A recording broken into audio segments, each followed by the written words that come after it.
ඔස්ට්‍රේලියාවට visa සඳහා අයදුම් කිරීමේදී නිවැරදි තොරතුරු සහ සියලුම අවශ්‍ය ලිපිගලු ඉදිරිපත් කිරීම මගින් ප්‍රොසෙසින් ටයිම් අඩුකර ගැනීමට සහ වීසා ප්‍රතික්ෂේපවීමේ හැකියාව අවම කරගත හැකි බව ස්වදේශ කටයුතු දෙපාර්තමේන්තුව නිවේදනය කරනවා. දෙපාර්තමේන්තුව පවසන්නේ අයතුම්පත ඉදිරිපත් කිරීමට පෙර එය දෙවරක් පරීක්ෂා කිරීම වැදගත් බවයි. තොරතුරු වැරදිවීම හෝ අසම්පූර්ණ ලිපිගන නිසා වීසා ඉන්නින් ප්‍රමාතවල බවද ඇතැම් ඒවා ප්‍රතික්ෂේප වන බවද එම නිවේදනයේ සඳහන්. තවද සියලු ලිපිගනු ඉංග්‍රීසි භාෂාවෙන් පරිවර්තනය කර ඉදිරිපත් කළ යුතු අතර ඔස්ට්‍රේලියාවේ සිටින අය සඳහා NAATI අංකය සඳහන් කළ යුතු වනවා.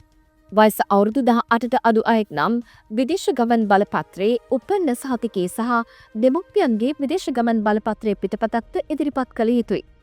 අයදිම් කිරීමට පෙර පොලිස් සහතික ඉදිරිපත් කිරීම අනිවාර්ය වන අතර වීසා බලපත්‍රය සඳහා අයදිම් කිරීමට පෙර මාස 12ක් තුළ නිකුත් කරන ලද පොලිස් සහතික පමණක් ඒ සඳහා බලංගු වනවා.